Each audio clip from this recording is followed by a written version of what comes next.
Hello friends, welcome to सीखो सी student. मेरा नाम है आशीष। आज हम रिवाइज करेंगे कंपोजिशन स्कीम।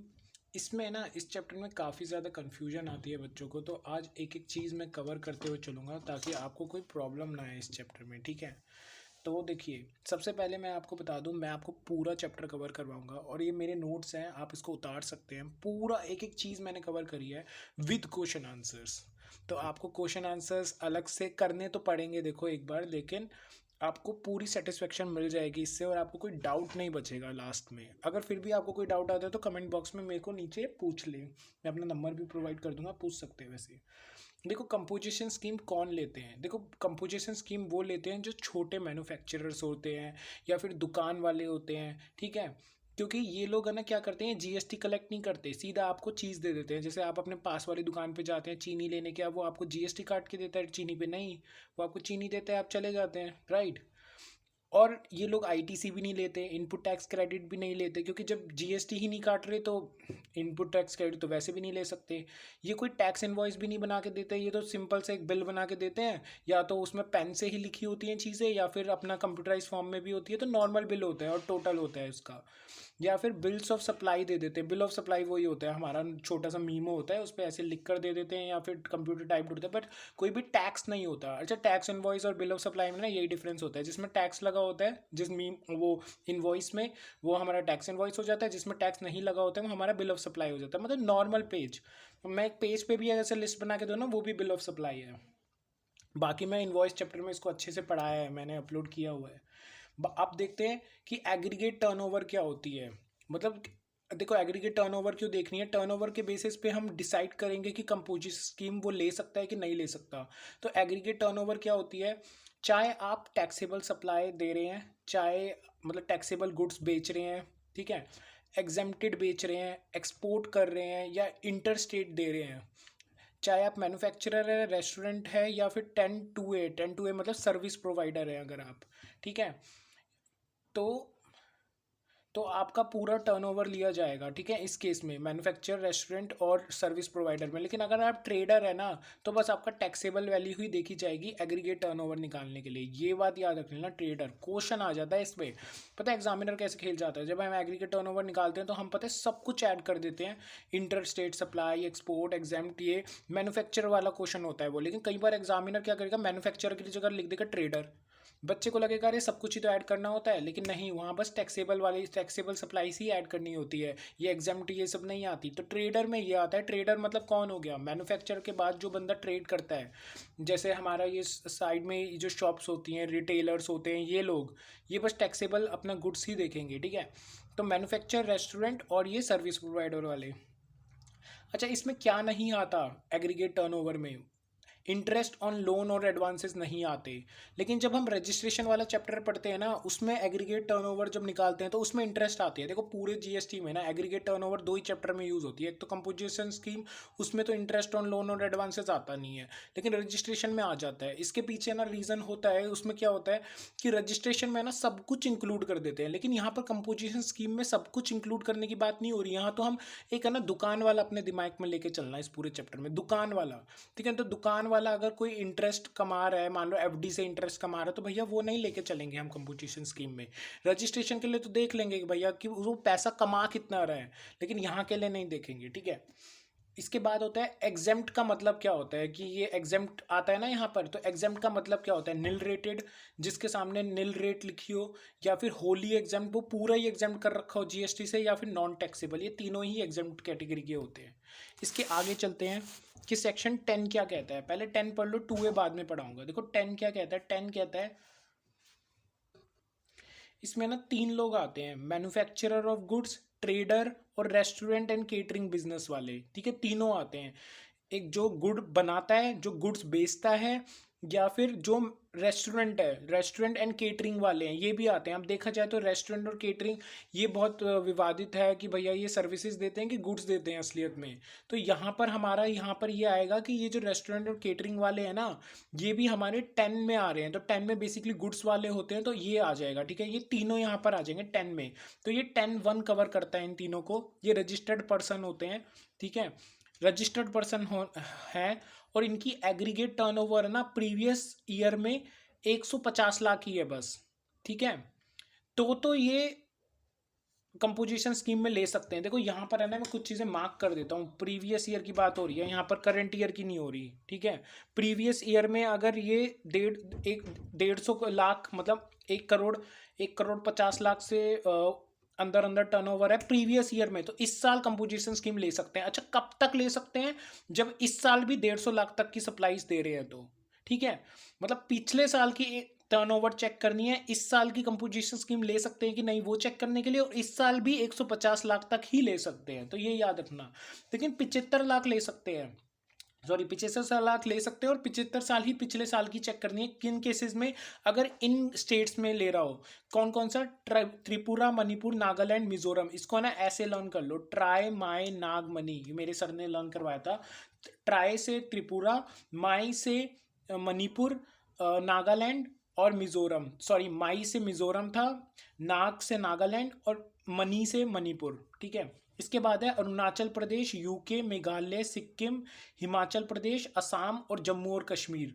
इन सब में 75 लाख होता है, इसको आप लर्न कर ले।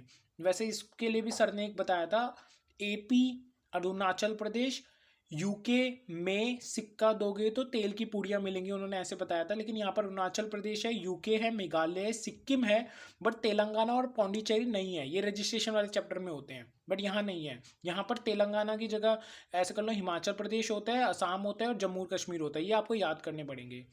तो होता क्या है, ये लोग होते हैं जो सेक्शन 10(1) में आते हैं, ठीक है। ये इनकी मैंने आपको वो बता दी कि कितनी लिमिट होती है जिसके में ये कंपोजिशन स्कीम में आ सकते हैं। अब आगे देखो, ये लोग सर्विस दे सकते हैं, हाँ दे सकते हैं। कितनी दे सकते हैं? 10% दे सकते हैं टर्नओवर वो प्रीवियस ईयर, और 5 lakh whichever is higher. और ये जो 5 लाख देखना है, ये देखना है ना, ये आपको स्टेट वाइज देखना है। इसका सर मतलब क्या है? चलो मतलब भी बता देता हूँ, देखो ध्यान से देखो। ये सर्विसेज दे सकते हैं 10% of the turnover previous year की। प्रीवियस ईयर मान लो मेरी 100 लाख की टर्नओवर है, तो 10 लाख आ जाएगा 10%, तो 10 लाख और 5 lakh whichever is higher, कितना हो गया? 10 लाख। तो 10 लाख की सर्विसेज ये दे सकते हैं। गुड्स तो दे ही रहे हैं, ये तीनों जो हैं वो गुड्स तो दे ही रहे हैं। रेस्टोरेंट वाला, सर्विस वाला अपनी सर्विसेज तो दे ही रहा है, साथ में वो सर्विस भी प्रोवाइड कर सकता है इतनी तक, ठीक है। इसके लिए ना कुछ क्वेश्चंस यहाँ पर हैं, वो कर लेते हैं। एक मिनट, स्क्रीन क्लियर कर लेते हैं। हाँ, ये देखो, ए लिमिटेड सेल करती है कंप्यूटर इन दिल्ली ओनली, ठीक है। प्रीवियस ईयर टर्नओवर है 125 lakh. Want to provide repair services, देखो सर्विस प्रोवाइड करना चाहती है, तो कितनी दे सकती है? तो हम बोलेंगे यस वो सर्विस दे सकती है, लेकिन कितनी दे सकती है? 125 का 10%, मतलब प्रीवियस ईयर की टर्नओवर का 10%, 12.5, और 5 lakh whichever is higher, तो 12.5 लाख की वो सर्विसेज दे सकती है इस साल, ठीक है। आगे बढ़ते हैं। एक रेस्टोरेंट सर्विस है, उसकी टर्नओवर है 112 लाख, वो प्रोवाइड करना चाहता है जूसेस। भाई साहब, बच्चे इसमें पता है क्या गलतियां कर देते हैं कि 112 का फिर निकालेंगे 10%, 5 lakh whichever is higher, तो हाँ भैया 11.2 लाख तक की वो जूसेस प्रोवाइड कर सकते हैं। अबे गधो, जूसेस सर्विसेज नहीं है, गुड्स है। बोलो बोलो आंसर में, हाँ प्रोवाइड कर सकता है जूसेस, क्योंकि जूसेस गुड्स है, बस इतना लिखना है। इतना छोटा नहीं लिखना है, नोट्स है, बट अपनी लैंग्वेज में लिख देना इसको, और क्वेश्चन आंसर कर लेना इसके साथ साथ, आपको समझ आ जाएगा। अच्छा, एक रेस्टोरेंट सर्विसेज है, प्रीवियस ईयर की टर्नओवर है 140 लाख, इसको ध्यान से देखना, ठीक है। बैंक का इंटरेस्ट है एफडी का 20 लाख, मैंने बोला था कंपोजिशन स्कीम में बैंक का इंटरेस्ट नहीं देखना, ऊपर पढ़ाया था, तो इसको तो क्रॉस मार देते हैं। करंट ईयर की टर्नओवर है 130 लाख, सर्विसेज हैं 10 लाख और इंटरेस्ट है 30 लाख, तो इंटरेस्ट तो फिर से कांटा मार दो। अब देखो, क्या ये कंपोजिशन स्कीम ले सकता है? पिछले साल कितनी थी? 140 लाख, 150 लाख के अंदर अंदर थी, तो हाँ इस साल कंपोजिशन स्कीम तो ले सकता है, क्योंकि प्रीवियस ईयर टर्नओवर 150 लाख से कम है, ठीक है। 140 लाख थी, एफडी का इंटरेस्ट गिना नहीं जाएगा, ठीक है। क्या इस साल वो सर्विसेज प्रोवाइड कर सकता है? हाँ कर सकता है। कितनी? 14 लाख की कर सकता है। 140 का 10%, 5 lakh whichever is higher, 14 lakh का कर सकता है, ठीक है, कर दिया। तो बस उस पर हमारा टैक्स लग जाएगा 2.5% का। तो इन्होंने ये क्वेश्चन पूछा था कि कितनी सर्विस प्रोवाइड कर सकता है, तो हमने बता दिया कि इतनी कर सकता है। कंपोजिशन ले सकता है, हाँ ले सकता है, ठीक है। इसके बाद एक क्वेश्चन करते हैं बुक से। अब इसी ना एक इसी का ही क्वेश्चन देखते हैं, 10% वाले का, इस वाली कैटेगरी का। ये सारे इसी के ही क्वेश्चन थे वैसे, ठीक है। अब देखो एक क्वेश्चन देखो यहाँ पर, ये रहा। ये वाला क्वेश्चन देखो। देखो मिस्टर राजबीर है, एक रजिस्टर्ड पर्सन है, इनकी है ना सोल प्रोप्राइटरशिप है। मैं आपको बता देता हूँ, इंटीरियर डेकोरेशन का सामान बेचते हैं, गुड्स बेचते हैं ये, ठीक है। और पिछले साल इनकी जो टर्नओवर है ना 18-19 में है 80 लाख, और इनका 19-20 में एक्सपेक्टेड है 130 लाख। तो कह रहे डिस्कस करो कि mister whether Mr. Rajbir and Sons still enjoy the benefits of composition scheme। तो answer is yes. Composition scheme तो वो ले सकते हैं, पिछले साल 80 लाख ले रहे थे, तो भैया कंपोजिशन स्कीम तो वैसे भी 150 लाख के अंदर होती है, वैसे भी तो दिल्ली है तो 150 लाख के अंदर होती है। तो हाँ इस साल ले सकते हैं, इस साल वैसे भी 150 लाख इन्होंने क्रॉस नहीं किया है। लेकिन पता है फिर इन्होंने नेक्स्ट क्वेश्चन में पूछा कि जो करण है ना उनका बेटा है, वो स्टार्ट करना चाहता है business of providing services of interior decoration. तो क्या होगा?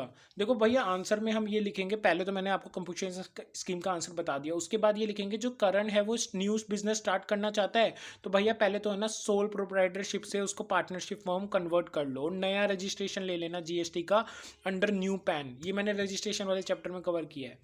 इसके बाद बोल रहा है इन सच अ केस जो फर्म है ना वो कितने तक का सर्विसेज दे सकती है। तो देखो वो 10% ऑफ कितना प्रीवियस ईयर की टर्नओवर। देखो प्रीवियस ईयर की टर्नओवर तो थी ही नहीं, क्यों? क्योंकि पिछले साल तो सोल प्रोप्राइटरशिप थी और इस साल पार्टनरशिप बन गई है।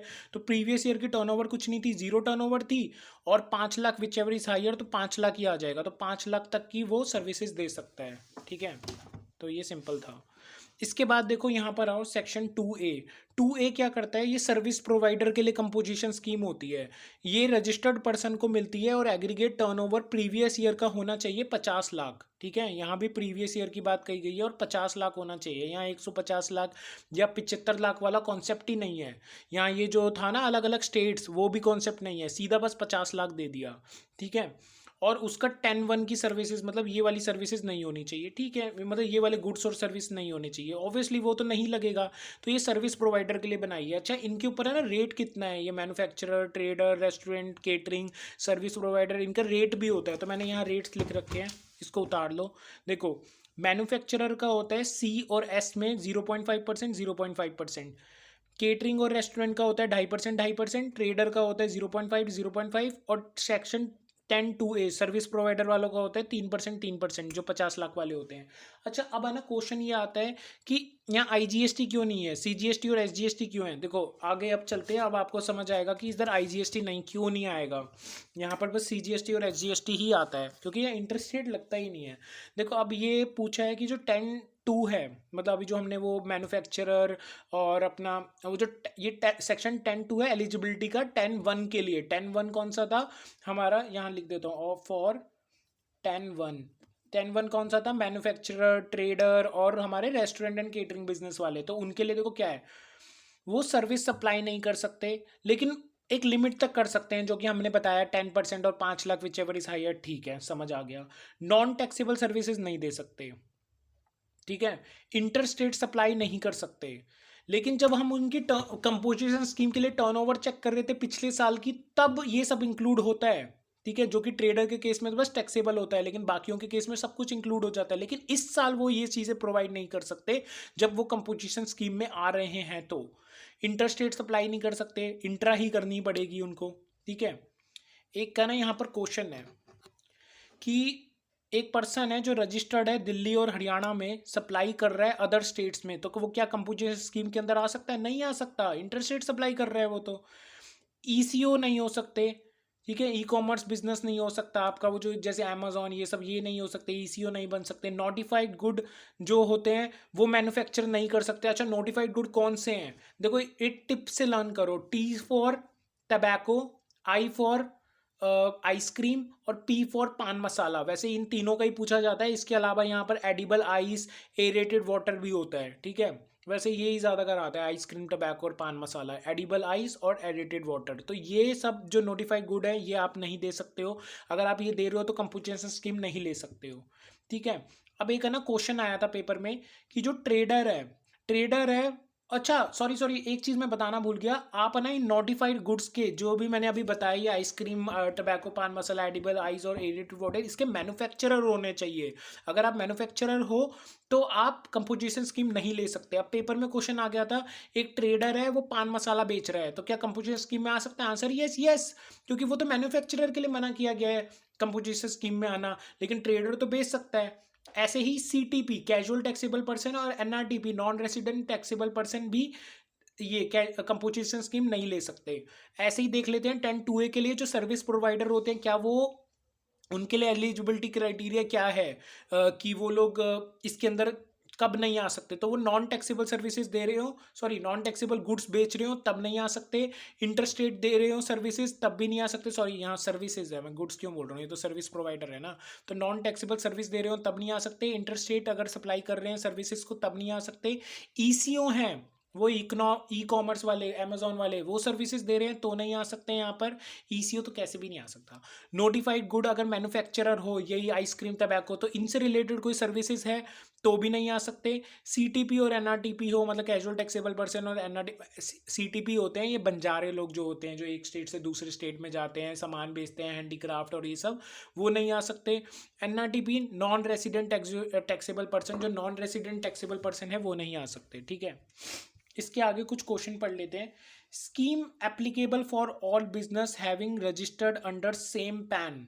देखो ये जो कंपोजिशन स्कीम है ना, ये सबके लिए एप्लीकेबल है, सारे बिजनेसेस के लिए। आपका दिल्ली में बिजनेस है, कहीं भी बिजनेस है, सबके लिए ये स्कीम अप्लाई होगी जो भी अंडर सेम पैन रजिस्टर्ड है। जैसे एक क्वेश्चन था इसमें, ये आपको मिलेगा बुक में, कि two registered place of business है इन हरियाणा, मतलब सेम हरियाणा के अंदर ही दो दो रजिस्टर्ड प्लेस हैं और सेम पैन के अंदर हैं। प्रीवियस ईयर की जो टर्नओवर है वो 62 लाख है दोनों को मिला के, फ्रॉम बोथ। ठीक है, तो क्या कंपोजिशन स्कीम में आ सकता है करंट ईयर में किसी एक में? तो आंसर इज नो, सारे बिजनेस में आना पड़ेगा जो अंडर सेम पैन रजिस्टर्ड है। देखो अलग अलग स्टेट्स में है, अलग अलग पैन है तो दिक्कत नहीं होती, लेकिन अंडर सेम पैन अगर बंदा रजिस्टर्ड होता है ना, जैसे मैंने क्वेश्चन में बताया, तो बंदे को नहीं मिलेगी कंपोजिशन स्कीम किसी एक में, मिलेगी तो दोनों में मिलेगी। ठीक है, ये आपको लिखना पड़ेगा इंग्लिश में, आप वो क्वेश्चन करेंगे आपको समझ आ जाएगा।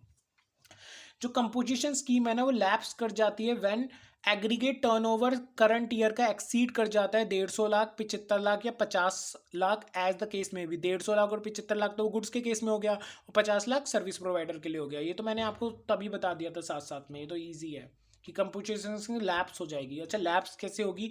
जैसे मैं बताता हूँ, पहले आप कंपोजिशन स्कीम ले रहे थे, बाद में जैसे ही करंट ईयर की इससे एक्सीड हो गई तो वो लैप्स हो जाएगी। उसके बाद आपका नॉर्मल टैक्स रेट लगेगा, मतलब पहले तो यही टैक्स रेट लग रहा था जो ये कंपोजिशन स्कीम वाला है, आप कंपोजिशन स्कीम ले रहे थे, जैसे ही लैप्स हुई तो आप नॉर्मल टैक्स रेट लगाने लगेंगे। इसके बाद एक क्वेश्चन देख लेते हैं, टर्नओवर इन हरियाणा टिल दिसंबर थी 1.5 करोड़, इसी का ही क्वेश्चन है। ठीक है, वो क्रॉस हो गई दिसंबर में, तो सीएस एप्लीकेबल होगा टिल मार्च, कंपोजिशन स्कीम लगेगी मार्च तक? तो answer is no, composition scheme lapse हो गई दिसंबर में जब टर्नओवर क्रॉस हो गया था 1.5 करोड़ से। He require to file intimation for withdrawal from composition scheme in 7 days from the event. भैया 7 दिन के अंदर अंदर इंटीमेशन दो तुम विड्रॉल का, कंपोजिशन स्कीम का तुम्हें इंटीमेशन देना पड़ेगा 7 दिन के अंदर अंदर। Every person furnish intimation also file statement, उसको साथ में एक स्टेटमेंट भी फाइल करनी पड़ेगी जिसमें आपको डिटेल्स देनी पड़ेंगी अपने stock of input and input content in semi finished form and और finished goods held in stock. जो भी आपके पास स्टॉक है रॉ मटेरियल का, फिनिश्ड गुड का, सेमी फिनिश्ड गुड का, वो आपको प्रोवाइड करना पड़ेगा 30 days फ्रॉम द विड्रॉल। ये जो 7 दिन में विड्रॉल किया, जिस दिन आपने विड्रॉल किया उसके 30 दिन के अंदर अंदर आपको अपनी स्टॉक की इन्फॉर्मेशन भी देनी पड़ेगी। अच्छा, ये क्यों चाहिए होता है, कहाँ काम आता है, कुछ याद आ रहा है?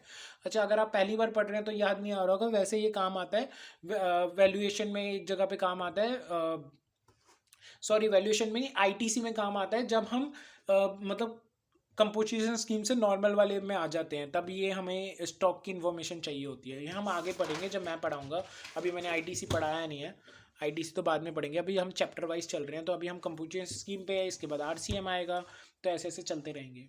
अगर आपने पहले पढ़ रखा है तो आप लिंक कर सकते हैं, वरना कोई दिक्कत नहीं है। इफ़ पीओ बिलीव्स, अगर जो प्रॉपर ऑफिसर है वो बिलीव करता है कि टैक्सेबल पर्सन पे tax despite not eligible person shall पे, एक मिनट, ये बोलना चाहता है, मैंने यहाँ फुल स्टॉप नहीं लगाया था, ये बोलना चाहता है कि जो पीओ है, अगर उसको बिलीव है कि जो टैक्सेबल पर्सन है वो उसको टैक्स पे करना पड़ेगा और वो एलिजिबल भी नहीं है, ठीक है, तो भैया ऐसे केस में है ना पर्सन को टैक्स पे करना पड़ेगा। अगर पीओ को लग रहा है उसको टैक्स पे करना चाहिए तो भैया उसको करना पड़ेगा, और टैक्स के साथ ना पेनल्टी भी जाएगी, और उस पर सेक्शन 73 74 भी अप्लाई होंगे। आपको ये आंसर में लिखना पड़ेगा। जैसे कि मिस्टर ए थे, वो कंपोजिशन स्कीम ले रहे थे, इंटरेस्ट रेट सप्लाई कर दी उन्होंने। भैया इंटरेस्ट रेट सप्लाई तो नहीं कर सकता ना, लेकिन उसने कर दी, तो पीओ ने पेनल्टी लगा दी उसके ऊपर। टर्नओवर थी उसकी 60 लाख, तो हुआ क्या, उसने इंटरेस्ट रेट कर दी। अब सीएस जो कंपोजिशन स्कीम है वो अब एलिजिबल नहीं होगी, इरिस्पेक्टिव उसकी 75 लाख से कम वो है टर्नओवर है। मतलब अभी देखो टर्नओवर 60 लाख ही हुई है करंट ईयर की, लेकिन 75 लाख से अभी भी कम है, क्योंकि देखो हिमाचल प्रदेश का है तो 75 वाला कॉन्सेप्ट लगेगा, आपको बताया था मैंने। तो अब पीओ बिल्कुल सही है, पर्सन को पेनल्टी देनी पड़ेगी, और प्रोविज़न में आ जाएगा वो 73 और 74 अप्लाई हो जाएगा, ठीक है, ख़त्म। इसके बाद नोट्स हैं। Composition scheme not on RCM payable by recipient. जो रिसिपिएंट है, जो आरसीएम पे करता है, उस पर कभी भी कंपोजिशन स्कीम नहीं लगती। कंपोजिशन स्कीम हमेशा सप्लायर के लिए होती है, रिसिपिएंट के लिए नहीं होती। तो आरसीएम के अंदर अगर रिसिपिएंट जीएसटी पे कर रहा है तो वो कंपोजिशन स्कीम के बेनिफिट नहीं ले सकता। अच्छा, इसके बाद एक छोटी मोटी इन्फॉर्मेशन है ये, ठीक है, ये पेपर में आए ना आए बट आप पढ़ लो कि क्वार्टरली स्टेटमेंट जाती है till 18 of the following quarter. तो देखो क्वार्टर जब भी एंड होता है उसके नेक्स्ट मंथ की 18 तक एक क्वार्टरली स्टेटमेंट को फाइल करना होता है, और रिटर्न जाती है जीएसटीआर 4 में एनुअली 30 अप्रैल को ऑफ द फॉलोइंग ईयर। तो मतलब ईयर खत्म होते ही 31 मार्च को ईयर खत्म हुआ तो 30 अप्रैल को एक रिटर्न जाती है, ठीक है, जीएसटीआर 4 में। इसके अलावा जीएसटीआर 9A जाती है एनुअली, ठीक है, कंपोजिशन स्कीम के केस में। एक है ना इसमें क्वेश्चन है, मैं बता देता हूँ आपको, बीएनडी कंपनी नाम से। ये अच्छा क्वेश्चन है कंपोजिशन स्कीम का, मुझे अच्छा लगता है। इसको एक बार आप कर लें, आप इजीली कर पाएंगे, वैसे इसमें मुश्किल नहीं है। चलो मैं भी करवा देता हूँ इस क्वेश्चन को। इसमें ना एक बात याद रखिए, जो मैं आपको ये ट्रेडर बोल रहा था ना बार बार, कि जो ट्रेडर होता है, ट्रेडर, इस पे आपको बताया था कि रेट भी कम लगता है और इसकी टर्नओवर में भी अलग से देखना पड़ता है, कि बस टैक्सेबल टर्नओवर देखनी पड़ती है। तो ट्रेडर को आना आप लिख लो, ये होलसेलर है, ठीक है। अगर पेपर में होल सेलर दे दे तो ये भी ट्रेडर ही है। जैसे इस क्वेश्चन में हम देख लेते हैं, एक क्वेश्चन कर लेते हैं। ये देखो, एक है ना बीएनडी कंपनी है, पार्टनरशिप है, नागपुर में है, तो वही 150 लाख वाला कॉन्सेप्ट लगेगा, ठीक है। होलसेलर है तो भैया ट्रेडर है, ये मैन्युफैक्चरर नहीं है। इसके टर्नओवर के लिए ना जो टर्नओवर लिमिट देखनी है उसमें बस टैक्सेबल सर्विसेज ही लेंगे। फिर हमने क्या देखा, यहाँ पर एक पी प्रोडक्ट ये दे रहा है और क्यू प्रोडक्ट दे रहा है। क्यू तो एग्जेम्प्ट है, पी टैक्सेबल है, तो अब हम बस पी की ही टर्नओवर देखेंगे। तो हमने देखा टर्नओवर उसकी पहले क्वार्टर में है 60 लाख पी की, और दूसरे क्वार्टर में है 50 लाख, तो हम इन दोनों को तो कंसिडर कर लेंगे टर्नओवर में, ठीक है। लेकिन क्यू की जो टर्नओवर है उसको हम कंसिडर नहीं करेंगे, इतना तो समझ आ गया। उसके बाद उसने अक्टूबर में 3 दिन तक, मतलब देखो यहाँ तक उसने ये टैग पी की वो दी हैं, और यहाँ तक आप टोटल करेंगे ना पी को मिलाकर, तो आपका 1.5 करोड़ क्रॉस हो रहा है। तो यहाँ पर तक वो कंपोजिशन स्कीम ले सकता है 2 अक्टूबर तक। इसके अलावा यहाँ पर एक आरसीएम का मतलब है, आरसीएम मैं वैसे बाद में पढ़ाऊंगा, इसके नेक्स्ट वीडियो आ जाएगी, बट फिर भी आप समझ लो क्या है इसमें, कि बीएनडी कंपनी ने ना पे किया है फ्रेट, कितने, 1,40,000 का, पूरे एंटायर पीरियड में, अप्रैल से लेकर अक्टूबर तक, ठीक है। लेकिन जो फ्रेट है ना वो 10th डे पे जाता है, तो हमने देखा 1,40,000 7 महीनों के लिए, अप्रैल से लेकर अक्टूबर तक, तो वो आ गया 20,000 पर मंथ। लेकिन हम तो इंटू 6 ही करेंगे, क्योंकि अभी तक तो 10 तारीख आई नहीं है, अभी तक तो 2 तारीख को ही हमारा कंपोजिशन स्कीम खत्म हो चुका है। तो ठीक है, इंटू 6 करेंगे तो 1,20,000 रुपये हो गया, ठीक है। और ये जीटीए की यहाँ पर रेट दे रखी है 2.5%, मतलब हम लोग आरसीएम में पे कर रहे हैं। अगर ये 2.5% की जगह ज़्यादा होती तो वो एनसीएम में आ जाता 12% वाला कॉन्सेप्ट, राइट। बट ये तो 2.5% दे रहे हैं, मतलब सीजीएसटी एसजीएसटी 2.5% जा रहा है, इसका मतलब 5% हम दे रहे हैं, तो ये मतलब हम दे रहे हैं आरसीएम के अंदर, तो आरसीएम यहाँ पर लग जाएगा। तो देखो ये बहुत आसान क्वेश्चन है। क्वार्टर एंडेड फर्स्ट क्वार्टर पे 60, फिर 50, फिर हमारा दिसंबर तक यहाँ तक लग गया। तो ट्रेडर की है तो इसलिए हम वो पी वाला ही ले रहे हैं, ठीक है, पहला क्वार्टर दूसरा क्वार्टर, और वो 2 तारीख तक, तो ये 3 पेमेंट थी 2 तारीख तक। यहाँ देखो, ये देखो, ये 3 पेमेंट थी, 1 तारीख को 2 पेमेंट थी, फिर तीसरी, तो यहाँ पर है ना 1.5 करोड़ क्रॉस कर जाएगा, तो यहाँ तक ही कंपोजिशन स्कीम हमें मिलेगी, तो 0.5% लग जाएगा, ट्रेडर का है, ठीक है। इसके अलावा ये आरसीएम में हम 2.5% पे कर रहे हैं, तो ये इसकी ऐसे प्रेजेंटेशन आएगी और टोटल फिर जीएसटी हो जाएगा, ठीक है। उसके बाद हमने बता दिया कि देखो हम इतना सीजीएसटी पे करेंगे, टोटल इतना आईजीएसटी पे एसजीएसटी पे करेंगे, बस खत्म ये क्वेश्चन। तो हमें इसमें पूरे क्वेश्चन में यही निकालना पूछा था कि भैया इसमें जो कंपोजिशन स्कीम है ना वो कितनी लगेगी, तो बस हमने निकाल दिया। इसके बाद तो वो नॉर्मल कैटेगरी में ही आ गया है 2 तारीख के बाद, और इस क्वेश्चन में आगे बढ़ना भी नहीं है। इसने देखो क्वेश्चन भी इसी तरह फ्रेम किया है कि कंपोजिशन स्कीम से ही रिलेटेड पूछना चाहता था, तो मैंने इसका बड़ा क्वेश्चन भी आपको करवा दिया। इसी के साथ आपके सारे क्वेश्चन इसमें कवर हो जाएंगे, ठीक है, तो आपको कोई भी दिक्कत नहीं आएगी। इसके अलावा कोई भी दिक्कत आती है तो मेरे से एक बार बात कर लेना, मैंने आपको सब कुछ बढ़ा दिया कंपोजिशन स्कीम में। पूरा कंपोजिशन स्कीम पूरा कंप्लीट हो जाता है इसी के साथ ही। तो आगे हम मिलते हैं नेक्स्ट चैप्टर आरसीएम में। बाय बाय, और मिलते हैं, और कुछ भी डाउट हो आप पूछ सकते हैं नीचे कमेंट्स में। तो इसी के साथ जय हिंद दोस्तों, और all the best, all the very best.